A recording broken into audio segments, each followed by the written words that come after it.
Yeah, okay. All right.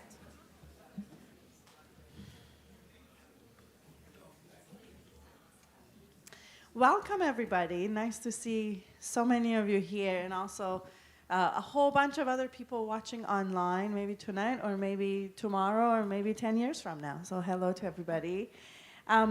For those of you who haven't met, my name is Aftab Irfan. I'm the executive director here at the Center for Dialogue, and it's my pleasure to moderate this afternoon. We are in a kind of a special place. This is the Asia Pacific Hall, or the Jack Blaney Asia Pacific Hall, named after Jack Blaney, who was a president of SFU and chaired one of the first citizen assemblies, which was the BC Electoral Reform Assembly, that happened in this room. So in a way, we kind of think of this room as being getting its origin story, or one of its first proper uses in that Citizens Assembly, which we've been celebrating this afternoon. And more folks are joining us for this evening session for a little bit of a from the past to the present and maybe into the future.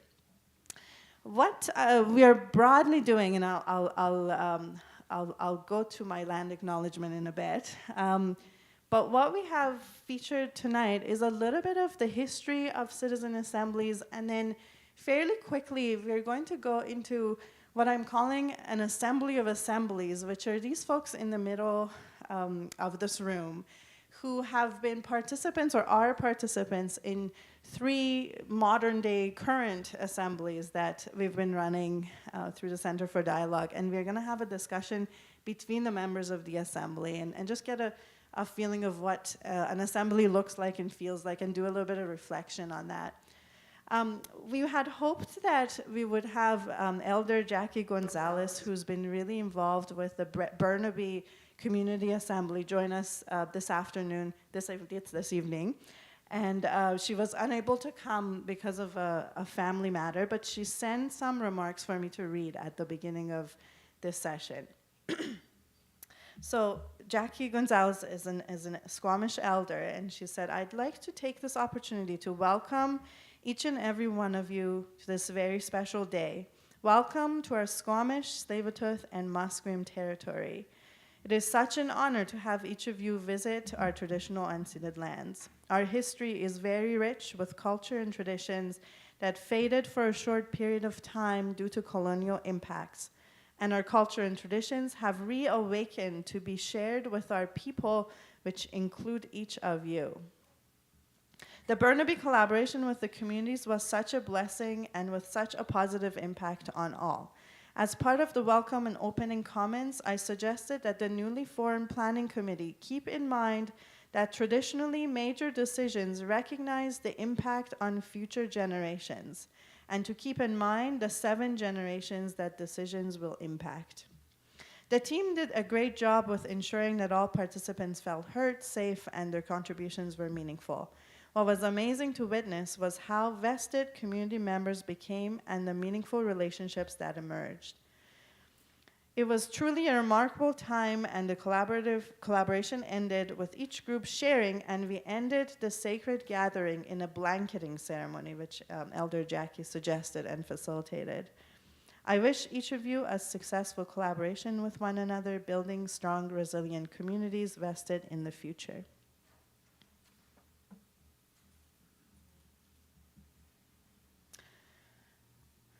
So this is the opening day to a few days of something called the Democracy R&D Conference, and we have folks from around the world who have joined, and we are sharing a little bit of the BC deliberative democracy examples and experiments with them. There are in this room quite a few folks who have been either part of the original assembly 20 years ago or the current assembly. Can you just give a show of hands or a wave? Can we see who has been or is part of the resident assemblies? Okay, great. Awesome. Thank you for being in the room. And who is here who has designed or facilitated an assembly? Who is familiar with it from the other side of the table, like myself? Okay, perfect. I think we also have a number of elected officials and government folks, people who are interested in maybe doing more of this or continuing with this. Can I see you in the room for a minute? Awesome, perfect. Thank you for being here. And I'm not gonna call out all the VIPs in that sense, but thank you for coming tonight. We are gonna have.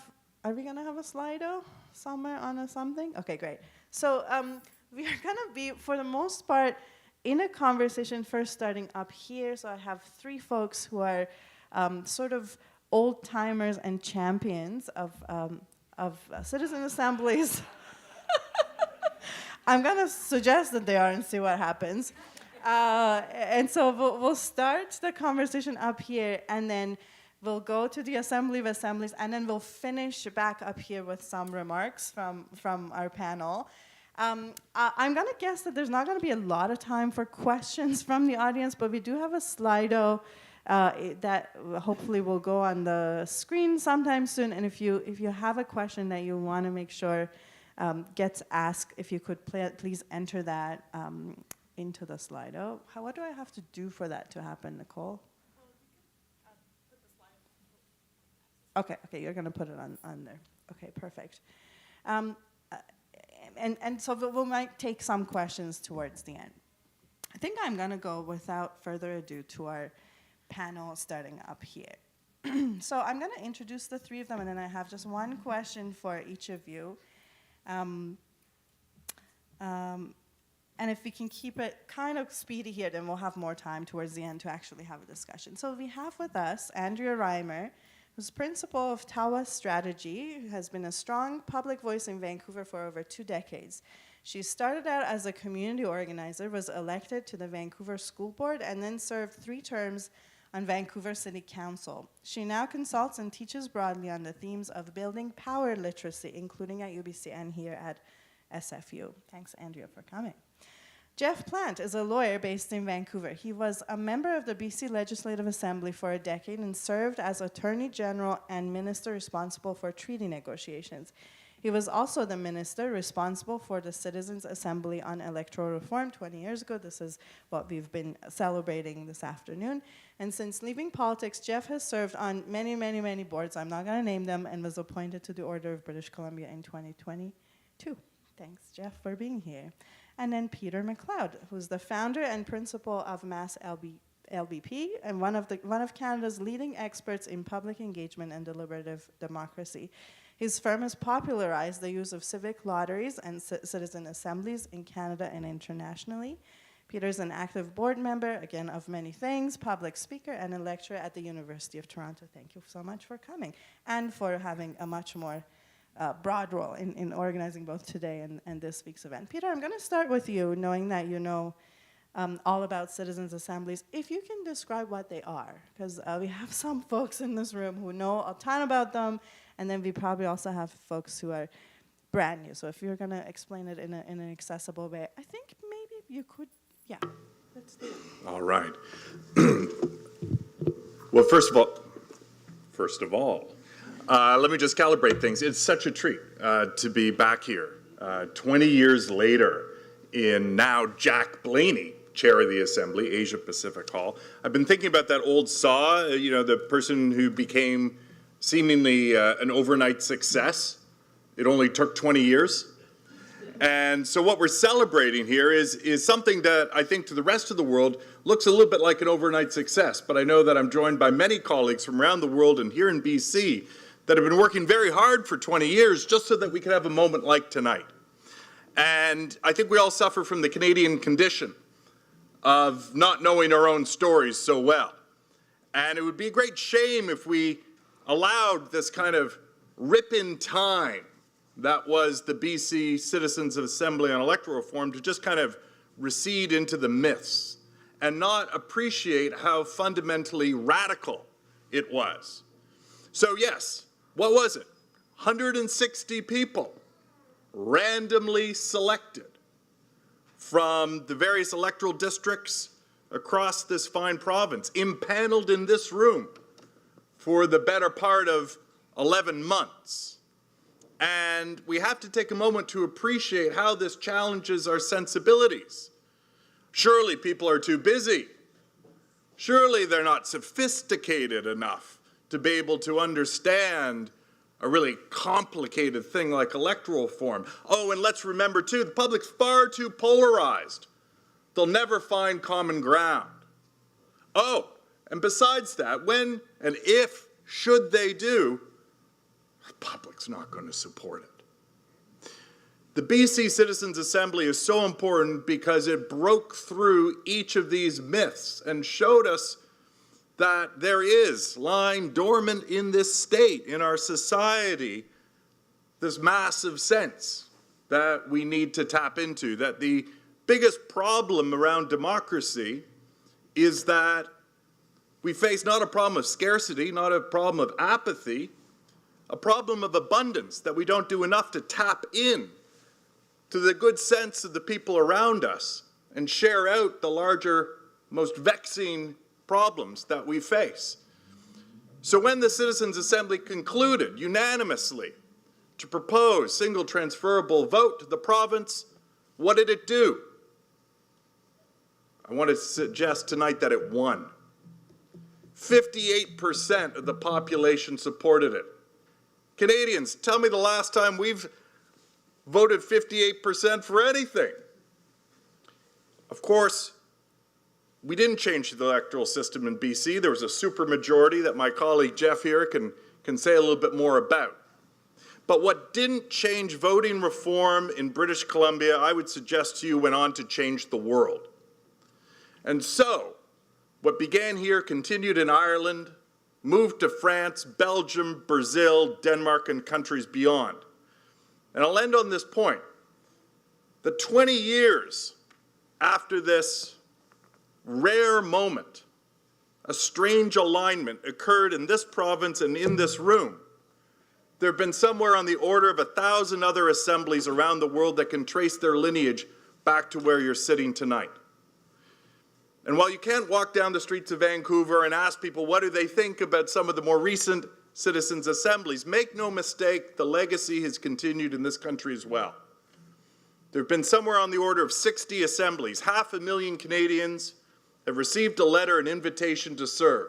2,500 of them have stepped up on national, provincial, and municipal issues, and they'll continue to. So we are the proud carriers of an important legacy, a democratic innovation that began here and continues to reverberate. Awesome. Thank you. We all more or less understand what it is that we're talking about now, yes? Okay. Great. Geoff, I'm going to hand it over to you to share a little bit of what you recall, what stands out to you from that time 20 years ago, including what role you played and what was your relationship to what was happening. Sure. Well, thank you very much for the opportunity to do that. And it's sort of daunting, as always, to be in this room. But I can remember being in this room 20 years ago for the work of the Citizens Assembly, and it was truly a remarkable thing. I am going to, for those of you who don't know the history, I'm going to give a bit of history. The Citizens Assembly on Electoral Reform represented basically the implementation of a political promise made by Gordon Campbell's BC Liberal Party in the 2001 provincial election campaign. After the election, I was the Attorney General in the government that was formed, and Premier Campbell asked me or tasked me with the responsibility of implementing that promise. So technically, I was the minister responsible for the Citizens Assembly, but I want to make it clear that I did that work under the direction of and with the support of the Premier. It was, so far as I was concerned, his idea, his inspiration, and it was a fabulous idea. At the risk of oversimplification, the genesis of the idea was the outcome of the 1996 provincial election, which produced a result familiar in first-past-the-post systems. Our party, the BC Liberal Party, remember them? Sorry, bad joke. That's a local joke. Our party had the largest share of the votes, but the NDP had the largest number of seats, and so they formed government. More importantly, however, it was clear that the NDP had won the election because the center and the right vote was split, a split between the BC Liberals and the Reform Party. In the aftermath of the election, I think there was a sense, at least among folks like me, that this should not happen again.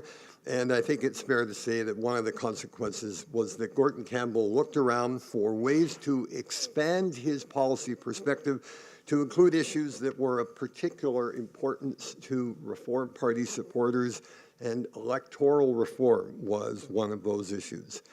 I can remember the first time I heard Gordon Campbell speak publicly about the idea of creating some kind of assembly that would be tasked with looking at BC's electoral system and deciding whether or not to change it.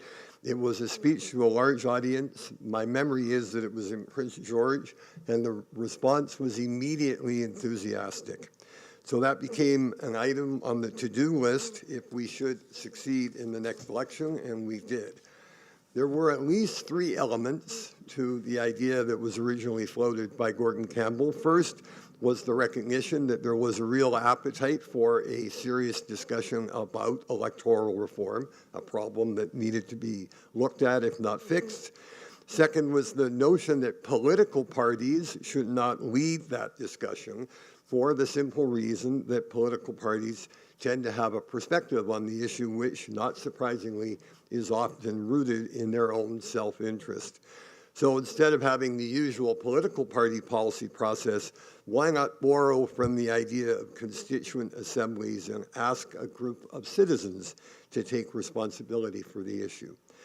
Third was the idea that the members of the assembly should be randomly selected, just like a jury, is what Gordon Campbell used to say.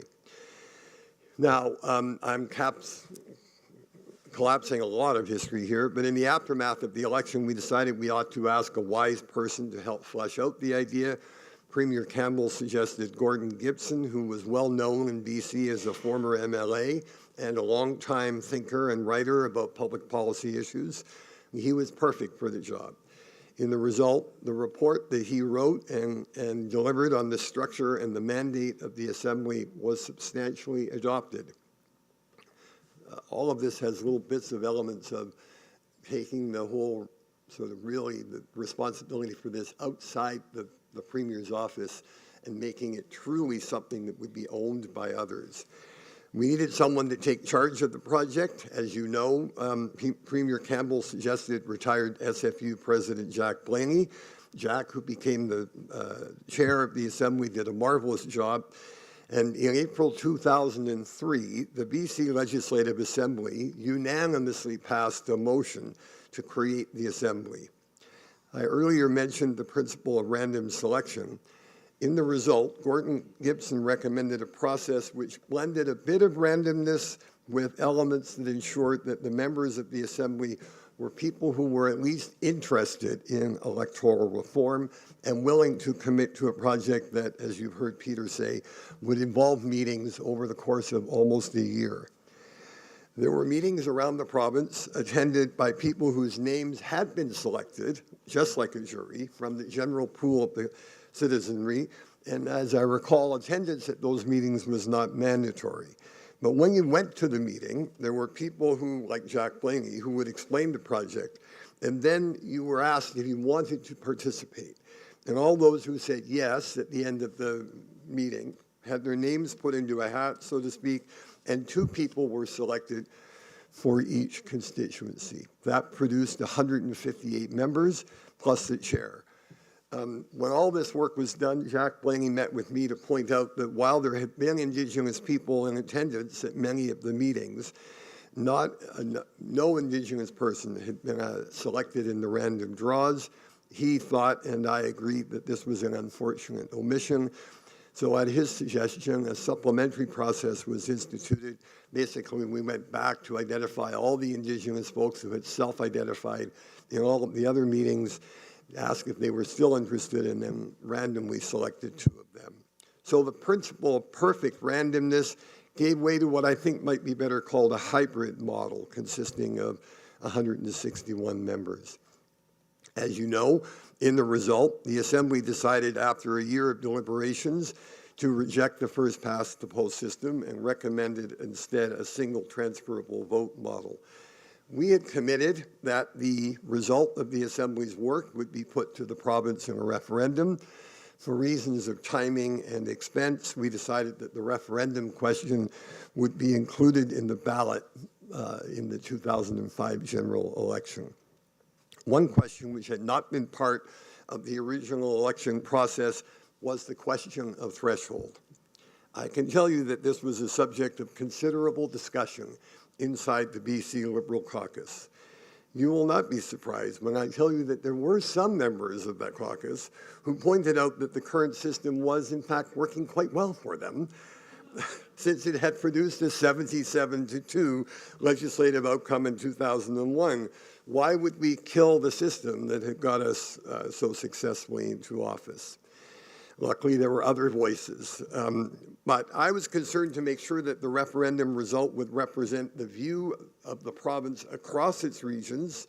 And so after discussion and consultation, I took the view that as the question of electoral process or reform was quasi-constitutional in nature, and I believed that change would only work if it was persuasively supported, something like a supermajority ought to be required.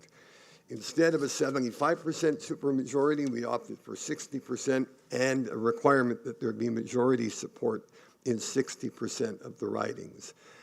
And you've heard what the outcome was. Of course, the referendum was not legally binding, and the government elected in 2005 would be free to implement or disregard the result as it saw fit.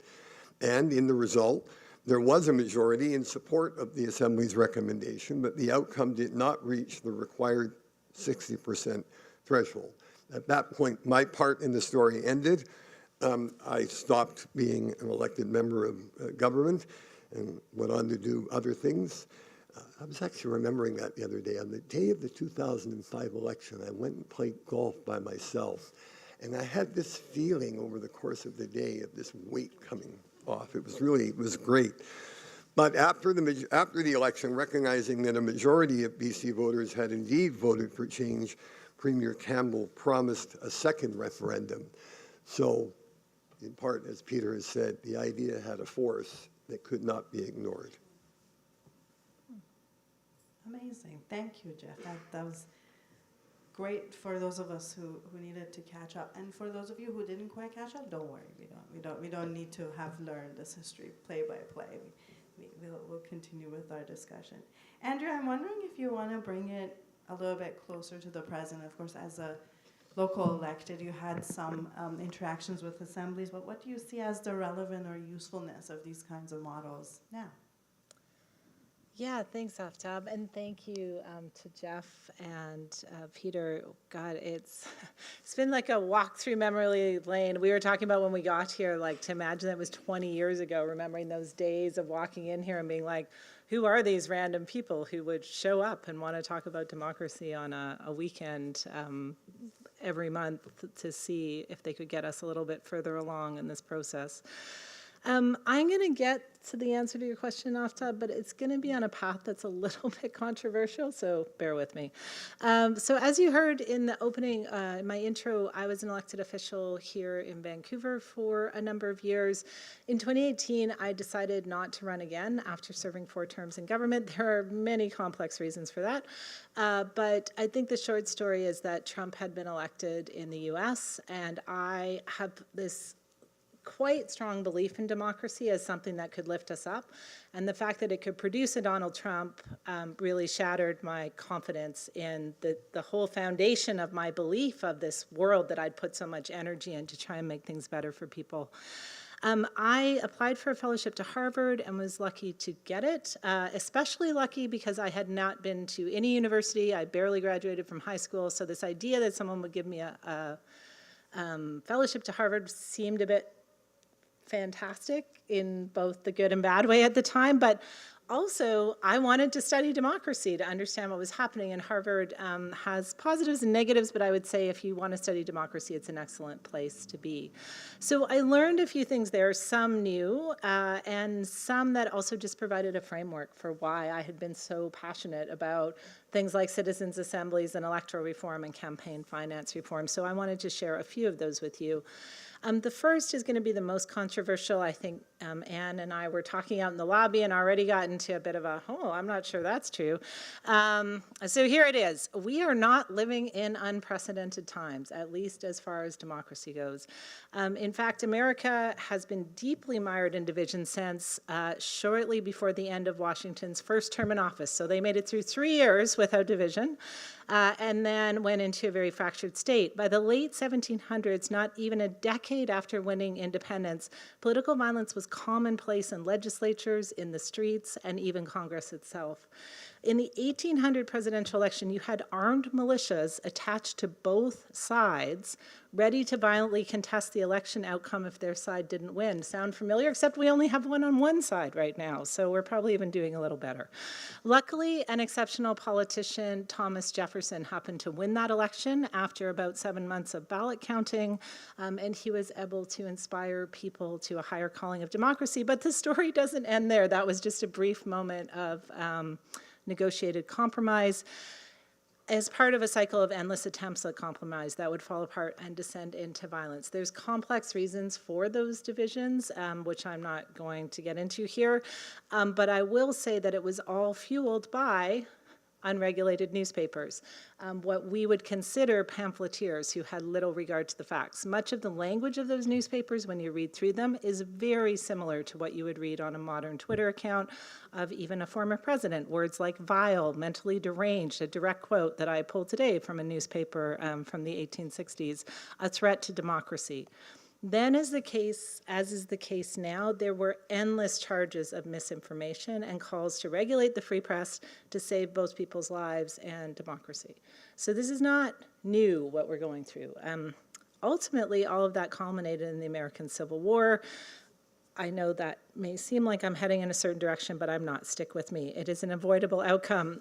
Lest you think this is just an American problem, Canada had 20 recorded politically motivated assassinations between 1820 to 1867. There were likely considerably more, but they were not recorded. Then, of course, the deepening of divisions in Europe in the early 1900s that ultimately culminated in 2 world wars. So the point is, we are not living in unprecedented times.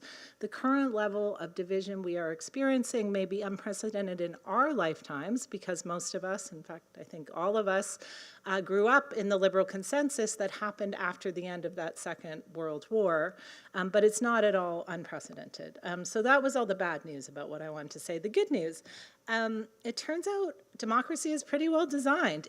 Don't get me wrong, there are lots of parts of it that could use some improvement. Geoff spoke to some. The campaign finance reform that BC brought in 2017 is an example of one that I fought for many years, and I would say as yet to be realized efforts at electoral reform would be a big improvement, but it is on top of an already strong design. The biggest design flaw is not structural. It is us humans, not Geoff and Peter and I, but humans generally, and particularly our willingness or lack thereof to be power literate. So there's a lot of historical precedent that I have just laid out. I just gave you a couple hundred years in one country. I could have chosen any country and given you much the same history of divisiveness. History is big and complex, but the through line that is true every time is that our power literacy gets low, and then it is much easier for certain interests to concentrate power, and we end up back in a cycle of division, and then we rebalance power and power literacy to be able to keep it balanced, and then we fall out of that cycle again. So anytime you hand people tools to build power literacy, you're not just doing a good thing, you're actually defending democracy. And there is no better way to do that than through structures that literally give people power, rather than a framework that has us on the outside fighting in against a power that we perceive as being on the inside. Aftad and I were at an event a few months ago now, I guess, but where I talked about how so much of our democracy is like set up like a bicycle wheel where there's power in the hub in the middle, and then the people are all the spokes like coming into the hub. If you can take the hub away, I mean, a hub in a democracy sounds lovely, right? But let's just say you could take the hub away, the people then get to talk to each other and realize that they are the real power that is moving that wheel, that is moving that system. And so citizen assemblies are one of the most powerful ways to give people the tools they need to not only be power literate, but power competent. And I'm excited to hear more from the people who are doing that work and who are living it right now, but how their experience has been and how they are able to build that literacy to help guard against the weakening of our democracy. Thanks. Amazing, thank you, and thanks for that bridge into the next part. Let's give our panel a round of applause. Thank you so much for that. Great. Great, and so here we come to the Assembly of Assemblies, and I just want to share with you that the story that is happening here is a little bit different. So we heard Geoff really explain the story of what happened with the BC Electoral Reform Assembly 20 years ago. The assemblies that we're talking about here happen at the local level, and so two of them, Burnaby and Gibson's, really were focused on looking at the official community plan and the questions of where should housing be, you know, where do businesses go, what happens to transportation, like those planning questions were the center of their focus. Those assemblies have come to a close, and then we have the New West Assembly, New Westminster, which is a different experiment of an ongoing citizens assembly, potentially. We are piloting it this year for the first time, but that assembly is a group that comes together about once a month and has actually different topics thrown at them and or generated through them. It's not just about one thing, it's about many different things. So that's the mix of the folks that we have here. So before we get into a conversation, and my ask is gonna be that we be briefer than the folks who are up there, just so that we can get out of here by 8 o'clock. I'll just maybe ask you to say your name and just literally a sentence introducing yourself, and also just to make sure we know how to work these mics. So there's a button next to your mic. Jen, if that's okay, we'll start with you and kind of hear who is around this table. Oh, yay. This is kind of who I am. Reserved. More than, you know. Anyways, my name is Jan Legault, and I've lived in Gibsons for nearly 25 years. Well, I've lived on the Sunshine Coast for nearly 25 years, and I've lived in Gibsons for about 5 years. And for me, living there, I know this is more than one sentence, but when I can go outside every morning and think, how do I get to be here? That's why I am there.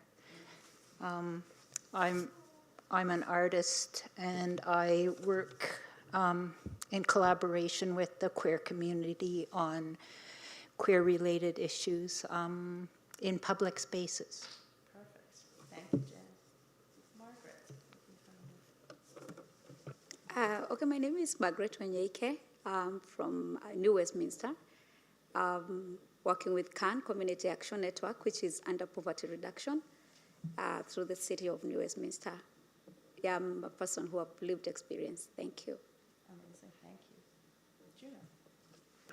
Hi, I'm Juno. My pronouns are he, him. I'm in the Community Advisory Assembly in New Westminster, and I'm an art student at Langara, and I'm really interested in how community initiatives can help combat the climate crisis. Thanks. Amazing, thank you. Edna. Hi, my name is Edna Fernandez. I go for she, her. I'm a strategic planning analyst, and I was very, very grateful for the opportunity for work on the Burnaby Assembly, as I just finished planning school and I got the invitation, so I knew how important this decision and how one of a lifetime opportunity was to be there. Perfect, thank you. Donna. Good evening, my name is Donna Hall.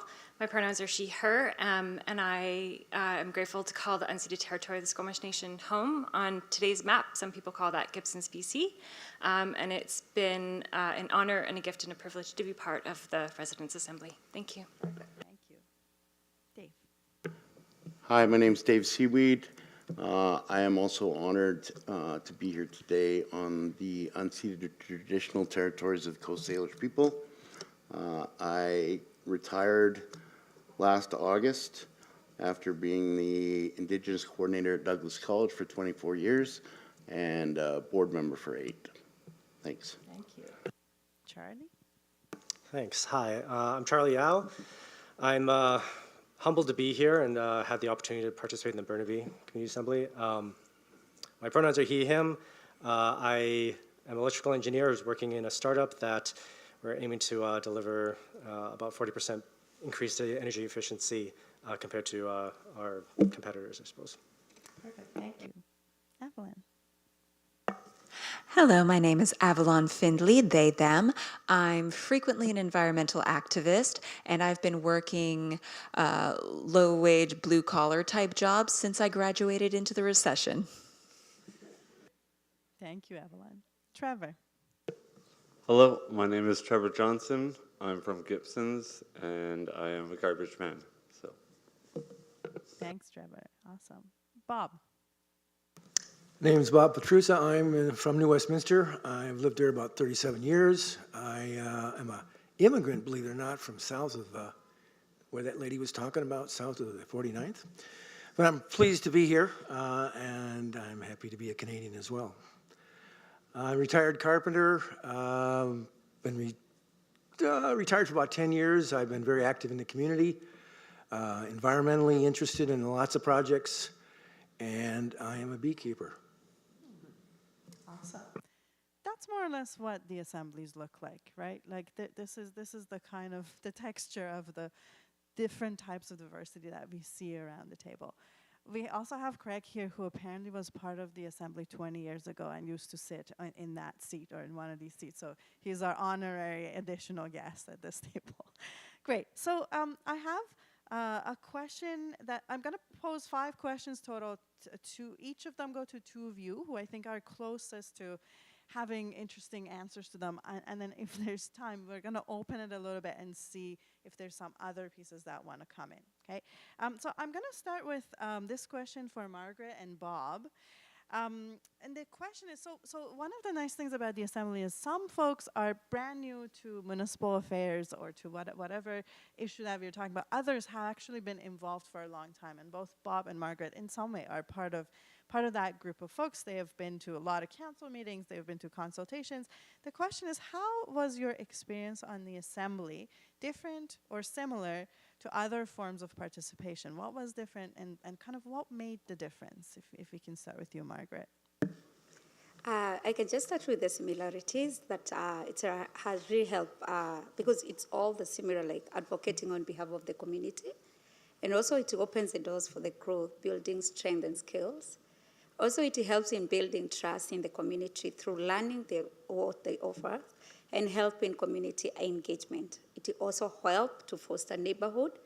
And also it's a part of learning, knowing how the government works.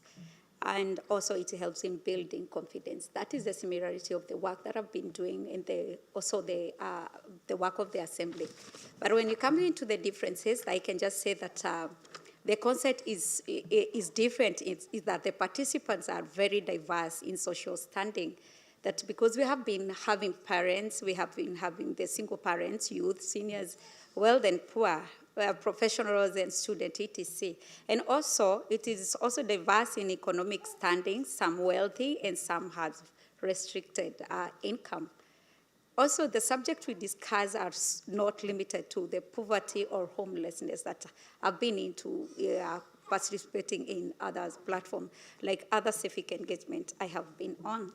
We have talked of street zoning in bike lanes, street zoning of bike lane in Queensborough Bridge, construction, high school overcrowding, that is high school overcrowding, and now environmental changes, that is in our climate change.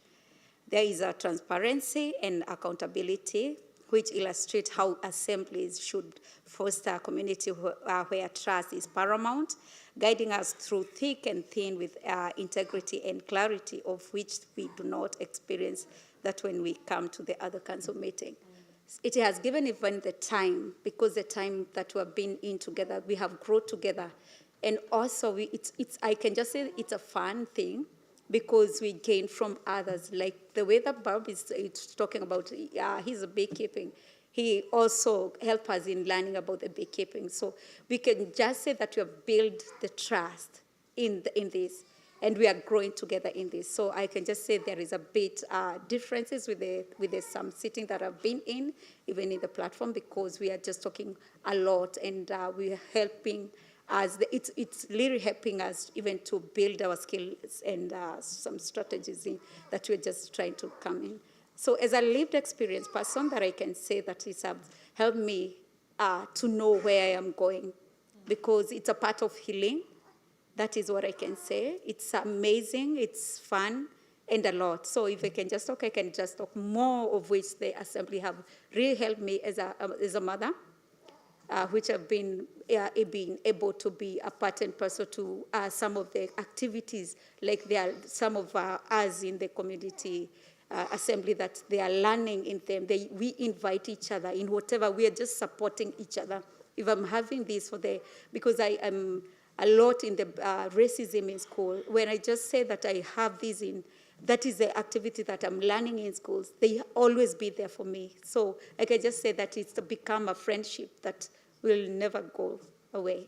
Thank you so much. Thank you for that. Yeah, the friendships have been quite remarkable to watch flourish, and I mean, it's not been something that we've designed for at all, but so interesting that they came up. Thank you for that. Bob, can I go to you for something like that, or completely different? This assembly has been absolutely remarkable to me. I have been always a bit of an activist, a community person, both locally and then have expanded to municipality in the sense of going to council meetings and being involved in projects. And whether you know or not, we in New West had a lot of different committees back in the day, and they all diminished or were removed or changed. And this came up about a year ago, and I thought, well, maybe, who knows?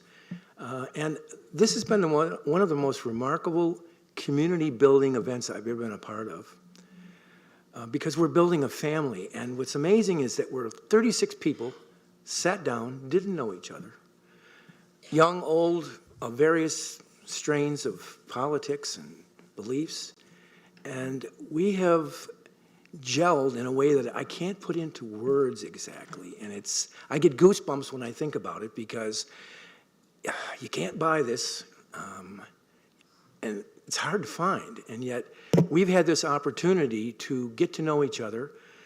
We started out with belonging and community and what that represented. And I think that's something we all share, regardless of our age, regardless of where we're from, regardless of our religion or beliefs. And it's in our nature to want to belong and be a community. And this group has just been amazing, because there's been so many younger people that I'm enthused by, because these are the people that are going to carry us 20 years from now when you and I aren't sitting here, and hopefully carrying on this tradition of how do we build consensus, how do we build community, how do we reach out and go, wow, we have a lot more in common than we have different. And that's a correct quote from somebody that I'm voting for down south very soon. And I truly believe that is the essence of who we are as people, regardless of our country, regardless of our religions. We want to belong, and we are truly a community. And this assembly has allowed me to see things that I've never seen before in a lot of groups in my short little span on the planet. So I'll leave it at that and take it from there. Fair to say, Bob, that you came in like a little bit suspicious, or not totally? I'm skeptical. I always am, yes. Partly me. Yeah. Is there anybody who wants to add anything to that, especially if you have something different, something that hasn't been said? Yes, go ahead, Emma. One of the amazing things I felt in the assembly was just how much agreement there actually is, because the line in the news is, oh, the public is so divided on all these issues. Actually, we're not. Most people can agree on like the overall ideas on most things, and yet we still can't get policy to reflect that. So I'm filled with hope as well as rage. Thank you. Let me go then to the question of polarization, since you kind of took us there already. And this is for Jan and Juno. And so the question is, so we have this kind of narrative about polarization of society. Maybe to Andrew's point, it's not such a novel thing. Maybe it has been there for a long time. And at some moments, maybe the assembly discussions felt a little bit like that. But I'm wondering, what, if any, role the assemblies play in regard to polarization or depolarization of society? What do you think they do or could do to the social relations within a community? We've already opened that can a little bit. What would you like to add? Do you want to start, Juno? Yeah. Yeah, so I think I also was going in, like Bob, a bit skeptical to the first meeting. Like, there was a bit of tension in the room. Like, I was nervous, like, as a trans person, like, am I gonna be accepted here? Are people gonna be weird about it? And like, that energy was very present, I think, for a lot of people who even like have different experiences as well. But I think like every time I've been nervous, I've found that we all have a shared value of love for our community and wanting to see it improve. And whenever we maybe have a disagreement about something, that's like something that we can all fall back on like, we're all here because we want to see this place get better and like be more inclusive for everyone. And like, since I've started being in the Community Advisory Assembly, I've started recognizing neighbors around town, and I'm always like saying hi to people, and I just feel so much more like grounded in my community just walking around the city. I think I've really been stretching the muscle of learning how to talk to people outside your bubble. Like, when you're in your house on the internet all the time, it's very easy to believe that things are more polarized than I think they actually are when you talk to people around you in your city.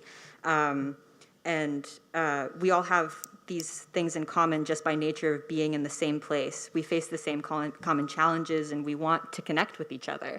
That's why we're all there. So yeah, but I think also, unfortunately, there has been some disapproval just of the idea of there being an assembly from a few council members. So that's been disappointing to see, like something that is so clearly a hopeful and innovative initiative for the community facing backlash just because of party politics and bitterness. But the bonds that we're forming as a community are stronger than that. They have a stronger foundation than that, those party politics. We're forming bonds that I really believe are going to persist beyond the term of the assembly and putting forward positive changes in our community that will ripple outwards to change the way that we think about community engagement everywhere. So, yeah. Amazing. Thank you for that. Interesting. I mean, I think one of the pieces I heard you say is we've seen polarization, but it's been on council. It hasn't been with us. It's like it exists in that other space that's adjacent to us now. Interesting. Jen? People often ask me, so, like, are you trans or what? And I say, transformative, yes. And this is what this is, transformative on so many levels. And I thought about this lots and lots, and I just wanted to sort of distill things down, and basically it comes down to two words, and that's holding space. And I'm an end-of-life doula, and that's one of the roles that I provide, that I support people in holding space. And what that means is that holding space is defined as being physically, emotionally, cognitively present for someone, providing a container for someone else's emotions and experiences, for the good, the bad, and the twitchy bits, which we had in our groups too. But when I arrived at our very first meeting, and the facilitators were there, and they were so welcoming, and right away we were engaged and brought in and made to feel safe. And I think that allows for the possibility of having different opinions, of holding different ideas, of polarity, and polarity actually being a building block to move forward together. So thank you. Thank you. That does resonate with me as the person often holding some of the spaces that you're talking about, that are kind of like, if we just keep holding it for a bit longer and make it comfortable enough for people to stay with it, they say their pieces and there's the difference, but then they also move through it. Whereas if you're online, you just say your piece and you're out of there. Yeah. And there was like a little bit of, I'm out of here in one of the assemblies, but for the most part, it's like, you stay with it long enough, we find a way through it. It's very interesting. Anybody need to add anything to that question of polarization or depolarization? Yeah, go ahead, Charlie. Well, this is never fun. I'm going to take a slightly contrarian perspective. My colleagues are laughing at me because I did this quite often during the BCA. So I completely agree with this idea that through the process, we started off with building a lot of empathy, and I think that's really, really important, to be able to like spend time and understand each other just so that we can hear each other, what our lived experiences are and everything like that. That part's incredibly important. But there's also a lot of pressure when you have a contrarian opinion. You don't get the anonymity of like a screen or something like that where you can spot off some like vitriol, and I'm not suggesting that that's the best option, but I definitely saw some occasions where someone would present a not popular opinion, and through some exercise that we were doing, you could clearly see that there was an unpopular opinion on that, and they kind of got a little bit dogpiled or so. I'm glad that they shared it, but there wasn't really an opportunity to necessarily expand upon it further or whatnot. And there's definitely just that social pressure of how many people are around you. You kind of feel that you want to, be part of the people around you, yes. Right? So that's a little bit of a challenge that I found with some of the contrary portions of the assemblies. Yes, that's a very good point. Yes, and I've definitely experienced it. I mean, there's the shadow side of this kind of wanting to belong and being community, is that we could fall into holding ourselves back or being reduced to agreeing when we maybe actually don't. Yeah, that's definitely present.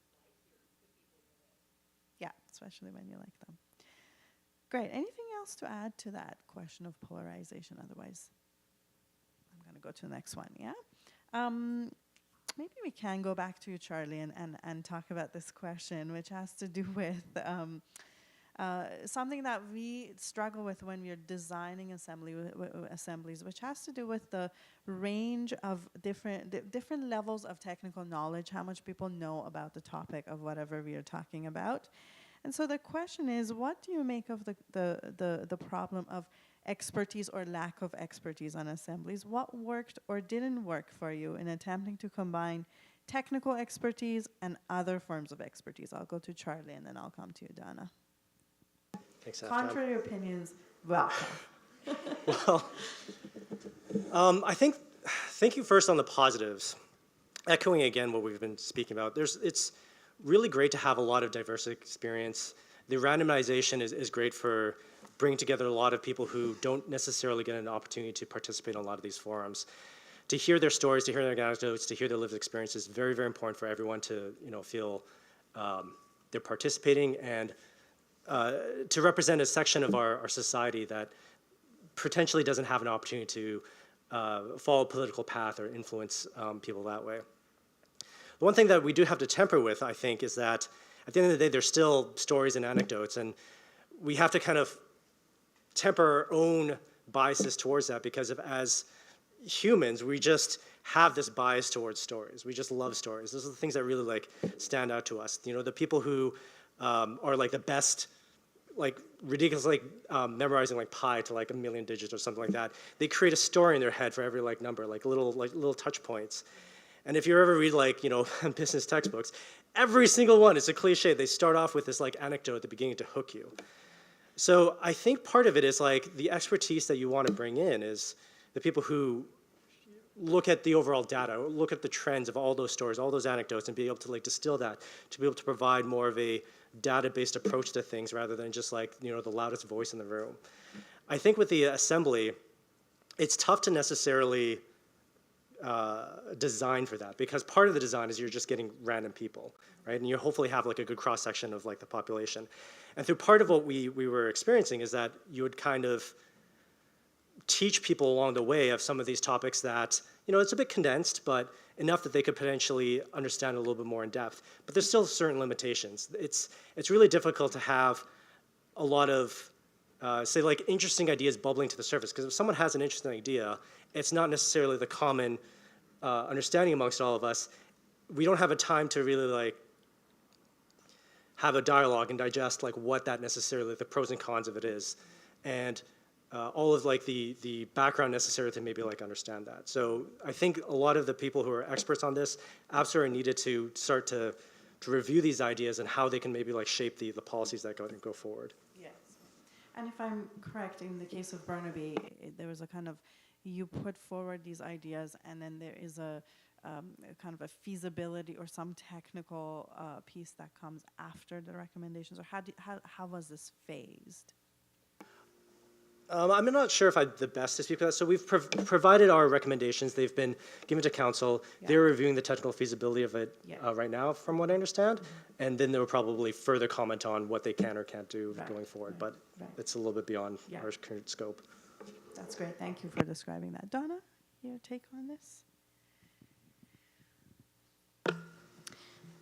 Thank you for this question. When I started reflecting on it, and started thinking about expertise and thinking about our group that we had in Gibsons and the expertise that we had, and I kind of started imagining, well, if I was going to make my own residence assembly, what expertise would I actually choose to have? If I could hand pick what knowledge would be there, and I decided that actually wouldn't be a whole lot of fun, because it really would miss the opportunity to form a true collective expertise instead of just me making assumptions about what knowledge needs to be in the room.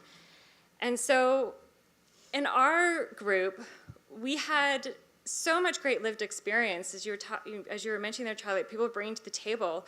I had no idea going into a residence assembly that somebody working in insurance was going to offer so much insight, or somebody, an artist, a business owner, a former accountant. Like I would never have thought to pick some of these skills and expertise that people had and brought together for this collective. And so I feel like even though there's different levels of knowledge, like that baseline level, it can be a challenge to kind of get everybody on the same page. But as was talked about, that holding safe space and creating, I'll call it a brave space for people to voice their to be challenged and say the unpopular thing. My friends here from Gibsons will attest that. I think I was the person that when I put up my hand to speak, people would go, oh, again. So. Yeah, I think so. So I feel that, and but at the same time, I feel like the facilitation and the thoughtfulness of the process and the help and the guidance of being able to have that safe, brave space for us to share those things helps when people are experts and they're talking about, I just really, really know this, or they're like, I don't really know this, but I'm gonna voice anyways. Having the experts, you, Aftab, having you in that space allowed me and others to share their expertise in a way that we wouldn't have been able to otherwise. And so really, for me, it's about the collective expertise and not an individual expertise for a residence assembly to be really impactful. And I'll stop now. Can I just make a comment about something that you said? No, whenever Donna was sort of sitting, pulling up on the edge of your chair, and it was like, oh, Donna's going to say something. This is going to be really good. I will admit to something very funny going between these three assemblies, which is that's a little bit embarrassing, but I would go into an assembly and be like, oh, that's their Donna. Oh, that's their Juno. Oh, and it's not that it wasn't the kind of like you share an identity, but you share, there's like certain roles of like the person who will always like cut to the chase, the person who's going to be kind of like sitting back and not really, and then all of a sudden say this thing. Like there's certain roles that people play, and they're not totally exactly the same in different contexts, but there is a similar kind of energy. So maybe you did get picked for the same reason. Thank you for that. That was very great. I'm going to go to this question for Dave and Edna. Which is something that stood out in a couple of the assemblies was a lot of comments about the quality of the intergenerational dialogue that was happening, and it has already been alluded to here. What was your experience, either positive or negative, of trying to come to consensus with people from very different generations, especially compared to other contexts that you're mostly spending your time in? And do you think the assemblies genuinely open a path for people who are kind of historically excluded from local affairs? I'm thinking especially of younger folks. I mean, is this an answer to that question? Maybe I'll start with Edna and then come to you, Dave, if that's okay. But first of all, my first impression in the Burnaby Assembly was that there was a definitely very big generational gap, especially in my table. We were very different ages in my table. But what really stood out for me was the strong sense of responsibility from the older generations. They openly recognized that not all of them have been carrying on the 7 generations idea. It was refreshing kind of to see the level of awareness and acknowledgement from their part. One of the highlights for me was getting to work closely with one of those elders, and he brought so much expertise and knowledge to the table, and also our conversations were magnificent, actually. It was very interesting to kind of like converge ideas and see where we could meet, where we can find a middle point. And also, it did help that the Assembly's goal was planning for a better city, and that kind of helped us move any generational differences and focus on what mattered most. And for the second question, I do believe that these type of engagements create a space where everyone has a voice. However, I still feel that they fall short. As they mentioned, like within the pool, they missed some of the indigenous people. And now, at least in the Burnaby Assembly, I did felt that there were some minorities left out, not because they couldn't be reached, but because those minorities are sometimes afraid of speaking out because they don't really know that they can have voice, even if their status is not the one that they want to, or they feel that because they they haven't reached that permanent status in Canada, they cannot have a voice. So yeah, I think we are in the right path within the generational gap, them acknowledging that they have been doing wrong, and us acknowledging that we can be better for future generations. Perfect, thank you. Dave. Last but not least, oh no, there's one more, right? A couple more, yeah. Okay. When I first looked at the question, so I'm a assembly member from the New Westminster City.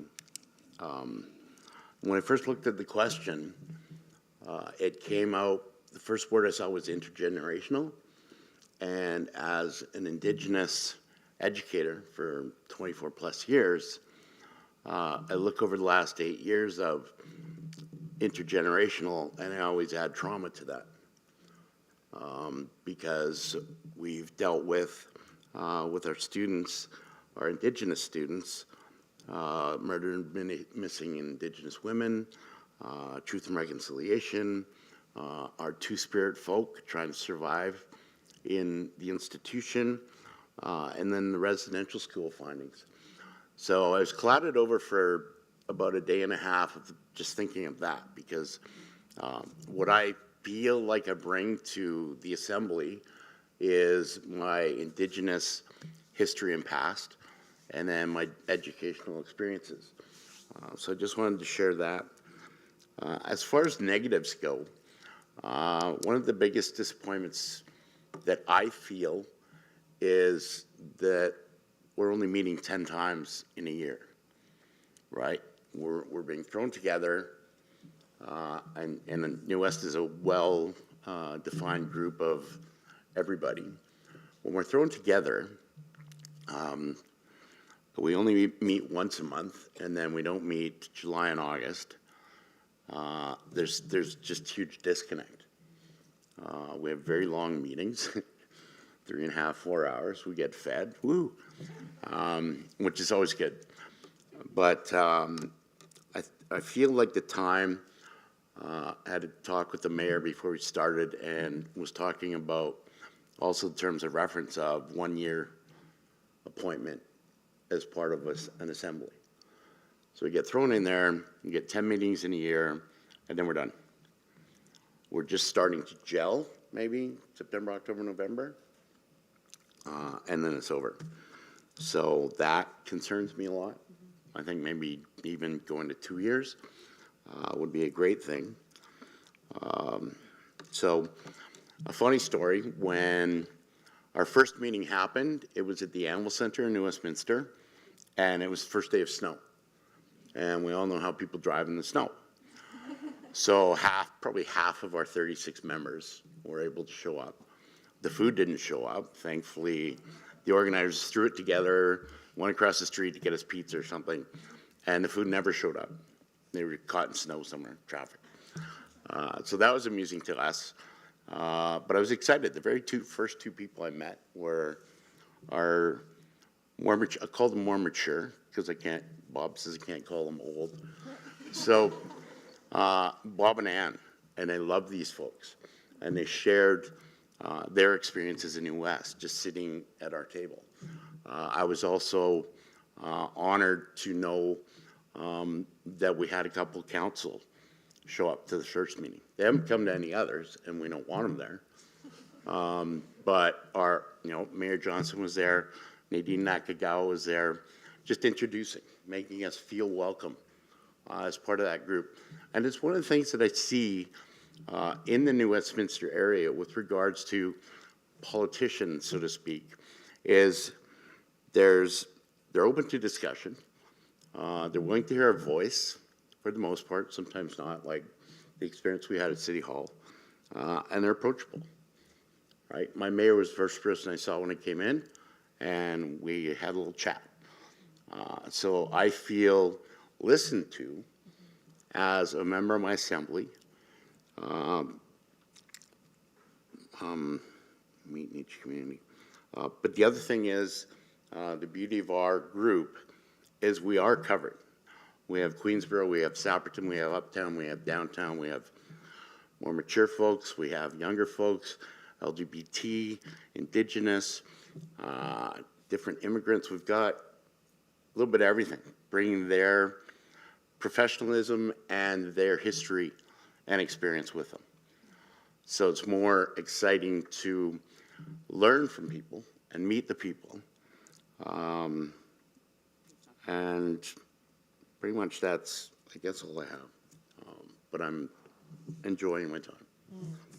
Thank you so much. I think that in what you said, there's some pieces for learning about kind of like the frequency of the meetings, because we've had different experiments with that. Some of these assemblies met every second week for longer periods of time. This one is meeting for 4 or 5 hours in the evening, once a month, and maybe we haven't totally found the sweet spot of what kind of gets you in the groove and keeps you connected between the meetings. This is interesting for us to pay attention to.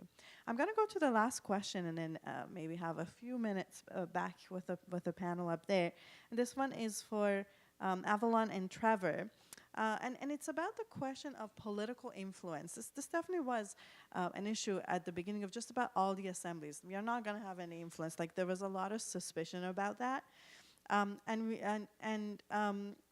We know that only 40% of Canadians feel that the political system allows them to have a say. It's still too early to really know for these assemblies because the recommendations, in none of the cases have the recommendations be fully implemented. But I'm curious how well positioned you feel the assemblies are to make difference, to have influence, and what do you think needs to be in place to increase the possibility of some kind of influence? Maybe, Trevor, I can start with you and then go to Avalon. Oh, yes. I feel like a lot of this has been covered in what people have talked about here lately, actually, because everyone felt included. Everyone's talking about how in a smaller scale, you're talking in lower level politicians, your mayor, your council, they're listening to what we're saying to them, but it's hard for when it goes up higher because they have bigger decisions, they have broader things to look at. So we look at one small thing, they see a bunch of issues. It is important for us to be heard and for every single person to be heard, but I think it depends on where you're yelling it at. If you're doing it at the local level, you're being heard by them. If you're doing it somewhere else, it's not really heard, it's sort of brushed off. But I feel like everyone in our group was heard. The mayor listened to them, the council listened to them, answered all their questions, gave them tips and little things about it. But I think it's also making it more available for people to do these things. Not just picking a bunch of people, because picking random is great. But there's also people out there that if they knew about this, they might have showed up and just said, you know, hey, this is my 2 cents, and just walked away after. But you hear more of the community of where you're living, not just the whole area. Like here, it's multiple cities in one area. You can't just judge it off of the whole thing. You have to hear each person in each area. And I think what I'm hearing, what you're saying is, because we've been doing this at the local level, it feels like there's kind of, you feel a sense of influence because you're directly talking to the mayor. You're kind of getting tips and strategizing almost with the local officials. You're not so sure that at the provincial or federal level it would feel this. It's not like going to something, a rally or something, and trying to yell your opinion to them. Yes, yeah. Or going to a meeting where they're not there to listen to you. It's actually somewhere where they're listening to you. Right. And not just you, but the community that you live in and the diverse groups. Yeah. Great, thank you. Avalon? Okay, 2 parts of that question. I'll go with the second part first. So, as much as I genuinely enjoyed my experience in the assembly, like a very convivial group, I made some friends, I liked it. But my concern, which has been already been stated, is that none of our proposals are strictly binding, like legally. So it doesn't have teeth. And when you put that up against like lobbyist money, let's be real, the odds aren't good. So that was my concern going in. So, sorry, my brain has just glitched. I literally practiced this and now my brain is glitching. And some people will say, oh, well, maybe it's like not actively doing anything, but at least it's not like harming anything. Like, where's the harm?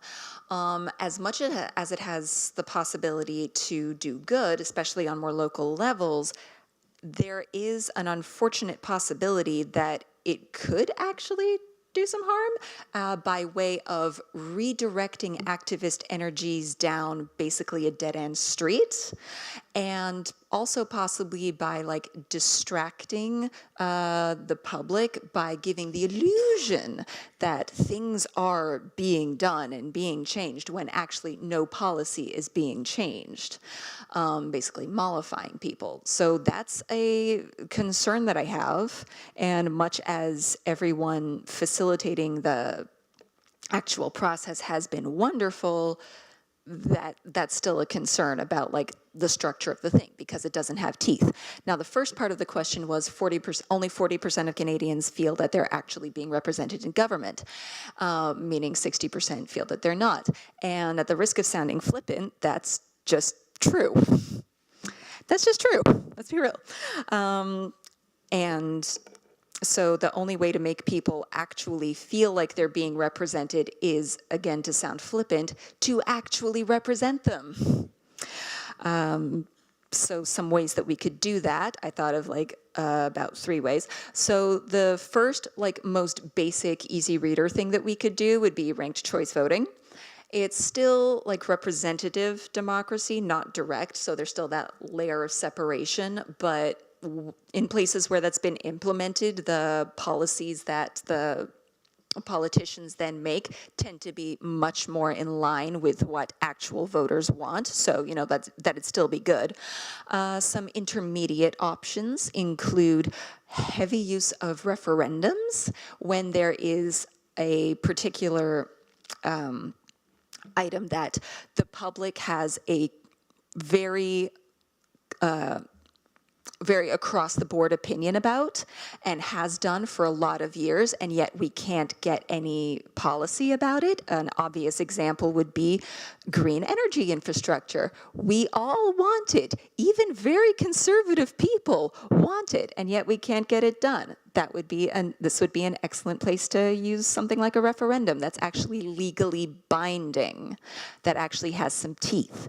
And if we're feeling very adventurous, there are a lot of options in semi-direct and direct democracy, meaning like just the populace directly making policy with no intermediaries. I know that sounds a bit much, maybe, but we have examples of that being enacted from antiquity to literally today in different places in the world. That's how they're doing things, and it is working. So I think that is a very real possibility that we should be willing to consider as we're deciding how we want to make our society. That's a very real possibility. It's not pie in the sky. And I think we could do it. Awesome. Thank you, Evelyn. Just so you know, the conference that is happening and the folks who are from around the world here and will be here for the next couple of days, this is the kind of thing they're talking about. It's like, what is the relationship between the legitimacy of the recommendation from the Assembly and then actual do we need to have always the referendum? Like, how do we connect those dots that there isn't this sense of we wasted time or even distracted ourselves from important work? Okay, we are more or less at the end of time. I want to go back to our panel for the last 7 minutes or so. I just wanted us to have like a feeling of what an assembly conversation feels like with all of its ups and downs and people being on different pages and what do we think of different things. And so I hope that has been somewhat helpful, and I really appreciate the reflection that was shared here. If we can give the Assembly of Assemblies a round of applause.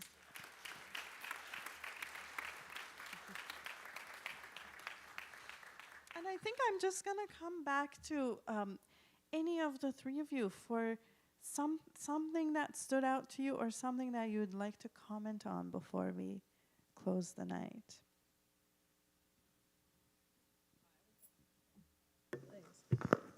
It was so awesome to hear about your experiences. I have been directly involved in a couple, so it wasn't like, they are very similar experiences, right? And you confirmed that, which was great to hear. Charlie, I loved your points. Like, the confirmation bias is a very real structural challenge of group decision making. And so while we poo-poo political parties, there's actually an importance to having people who have structures to help guard against confirmation bias, right? So to have an official opposition and legitimate debate so that all viewpoints, or as many as possible, are heard. A couple things that stood out for me. So, I mean, I talked a lot about power literacy, and I hear you all building it. You have a better understanding of your own power. You have a better understanding of the other relative power of people in your community. What are you going to do with it now is really the question to me, because so privilege and power, academia, sorry, somebody who's an academic could conjugate that properly for me, but in power literature, privilege is defined as someone who has more power than responsibility. And so you now have taken on some responsibility because of the power that you gained here, right? And thinking about that. I was also thinking off top, like the power of the facilitator is so high in these systems and not well legislated, if that makes sense. Like I think it's a small enough structure that it's not such a huge deal, but the ability to corrupt the system through the facilitator is every bit as high as corrupting a legislator in a legislative system, right? Except legislatures have a lot of rules that the facilitators don't have, so I was thinking about that a lot. And the last thing I'll say, Trevor, your points were so great. You all made great points, but a few of them stood out for me particularly. Your comments about how, you know, it's one thing at a local government level, and it's another thing when you move up these layers, although as a local government person, we're all equal, of course. But as you move up to senior governments, what happens?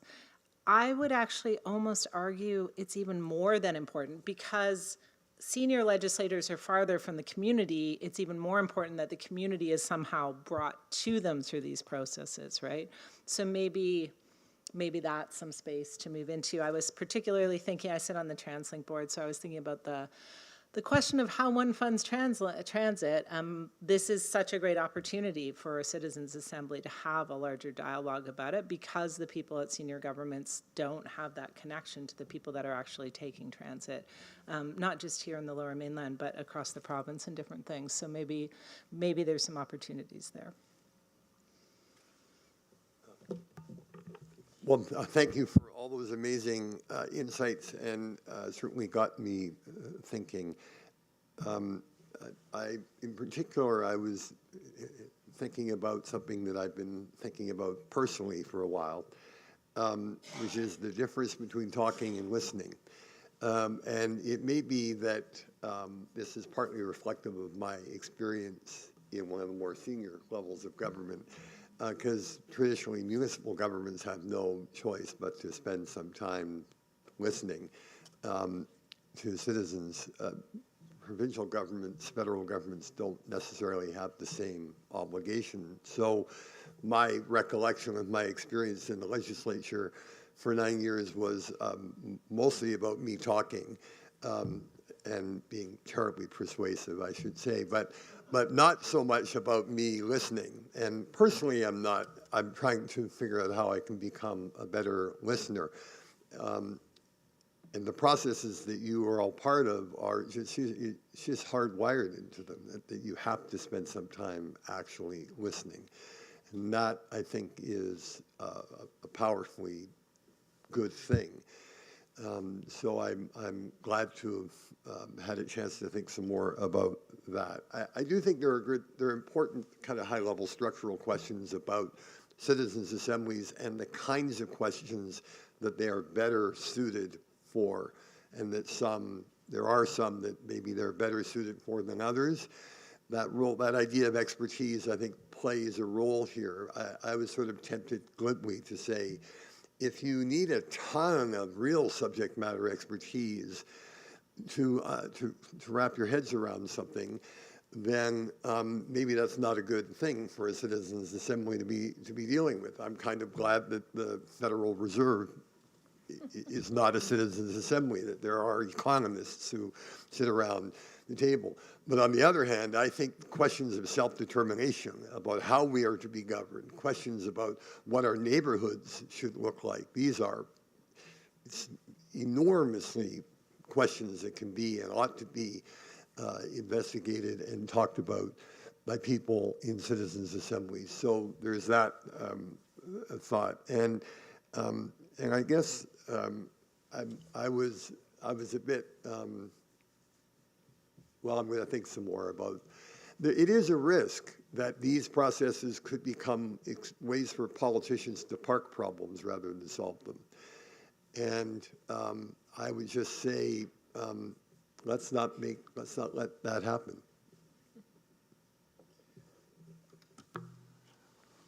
I'm tempted to take the bait and say I actually think the Bank of Canada would be probably very well served by having some kind of citizens assembly in an advisory capacity, so that they had a more direct exposure to the perspectives and consequences of some of their fiscal choices. Look, there you are, exactly. Doreen from Scotland, we know it. Look, most importantly, I want to just take a moment, and I hope this is on behalf of everyone in the room, and just thank the members of these assemblies for their public service, because you've stepped into, please,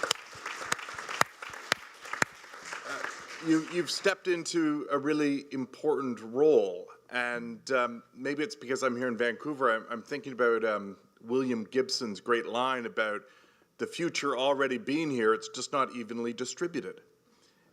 And tonight, you've given us a glimpse into the future of responsible government.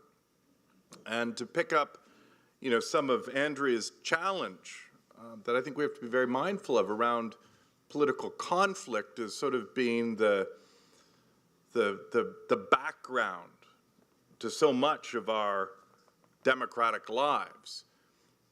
I think part of the challenge we're experiencing is that we have lost our reformist spirit, and we forget what an audacious proposition democracy is. Self-government requires all of us to do more than surely walk to a ballot box every 4 years, but we have too few political structures that exist to tap into the abundant intelligence and good sense that we've heard tonight. So the future we've glimpsed is one where we might all enjoy the privilege of representing others, where we have a second franchise, first being able to vote, but also being able, as you've done, to serve. And I think if we can expand our democratic imagination to tap fully into the capacity of people to do more than find themselves at each other's throats, then democracy's second act will be underway. Thank you.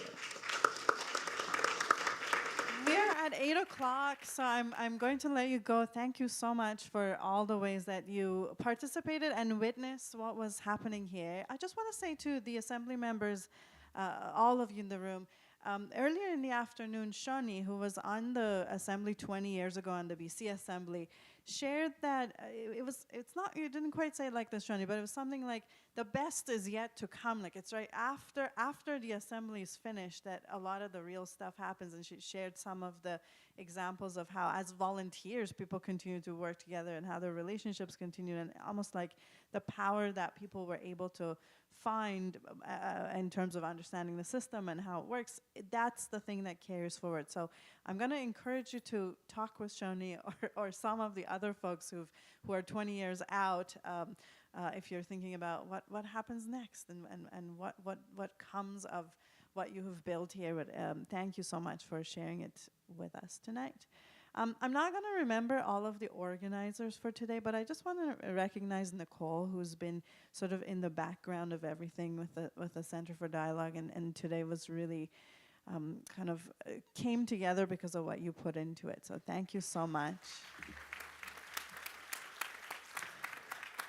We'll see some of you tomorrow morning, and others of you, hopefully, some other place in the world. Take care of yourselves. Thanks for being here.